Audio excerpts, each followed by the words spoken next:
देखिए, राजनीति में कई बार घटना से ज्यादा उसकी कहानी मायने रखती है। मतलब क्या हुआ उससे भी ज्यादा जरूरी होता है कि लोगों को क्या दिखा। इसे अंग्रेजी में कहते हैं परसेप्शन पॉलिटिक्स। एक छोटा सा एग्जाम्पल, अगर कोई कर्मचारी नौकरी छोड़ दे तो दो तरीके से खबर लिखी जा सकती है। पहला कि कंपनी ने निकाल दिया, और दूसरा उन्होंने खुद बेहतर मौके के लिए इस्तीफा दिया। घटना एक ही है, लेकिन दोनों खबर पढ़कर आपकी राय बिल्कुल अलग बनेगी। बस यही खेल राजनीति में भी चलता है। अब बात करते हैं हालिया घटनाक्रम की। काफी समय से एक मंत्रालय को लेकर लगातार सवाल उठ रहे थे। विपक्ष सरकार पर हमलावर था, सड़क पर प्रदर्शन हो रहे थे और सोशल मीडिया पर भी मामला लगातार ट्रेंड कर रहा था। फिर अचानक मंत्री का इस्तीफा आता है। अब यहां से दो नैरेटिव बनते हैं। पहला, सरकार दबाव में आ गई। दूसरा, सरकार ने जनता की आवाज सुनी और जिम्मेदारी तय की। यानी घटना एक लेकिन कहानी दो, और चुनाव हमेशा कहानी पर लड़े जाते हैं। दिलचस्प बात यह भी है कि इस्तीफा देने वाले मंत्री की तरफ से कहीं भी ऐसा नहीं कहा गया कि उन्होंने किसी गलती की वजह से पद छोड़ा, बल्कि पूरा फोकस अपने काम, उपलब्धियों और सरकार की कार्रवाई पर रखा गया।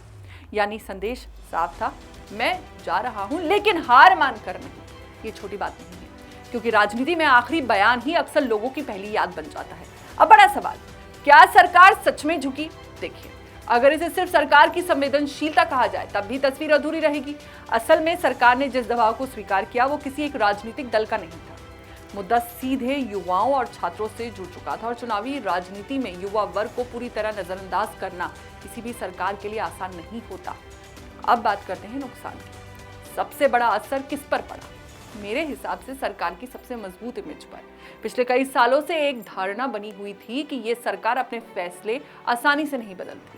यही इमेज उसका सबसे बड़ा राजनीतिक हथियार भी थी। लेकिन अब पहली बार लोगों ने देखा कि लगातार दबाव के बाद बड़ा फैसला लिया गया। इसका मतलब ये नहीं कि सरकार कमजोर हो गई, लेकिन इतना जरूर है कि अब लोगों को लगने लगा है अगर आवाज लगातार उठे तो बदलाव संभव है, और राजनीति में उम्मीद सबसे बड़ी ताकत होती है। दूसरा असर, अब हर बड़ा आंदोलन सिर्फ नीति बदलने की मांग नहीं करेगा, लोग सीधे जवाबदेही भी मांगेंगे। यानी सवाल सिर्फ सिस्टम पर नहीं, व्यक्ति पर भी उठेंगे। ये आने वाले समय की राजनीति बदल सकता है। लेकिन कहानी का दूसरा पहलू भी है, सरकार को फायदा भी मिला। कैसे? देखिए, काफी समय से विपक्ष सरकार पर आरोप लगाता रहा है कि वो लोगों की बात नहीं सुनती। अब सरकार कह सकती है, देखिए हमने फैसला लिया, हमने प्रतिक्रिया दी। यानी जो नैरेटिव बन रहा था उसमें सरकार ने अपने लिए भी एक स्पेस तैयार कर लिया। इसीलिए इसे सिर्फ हार या सिर्फ जीत कहना सही नहीं होगा। ये दोनों पक्षों की राजनीतिक रणनीति का हिस्सा भी है। अब विपक्ष की बात, विपक्ष लंबे समय से इस मुद्दे को उठा रहा था, लेकिन जब फैसला आया तो पूरा राजनीतिक क्रेडिट किसी एक दल के खाते में नहीं गया। क्यों? क्योंकि लोगों की नजर में ये मुद्दा किसी पार्टी से ज्यादा आम युवाओं और छात्रों का बन चुका था।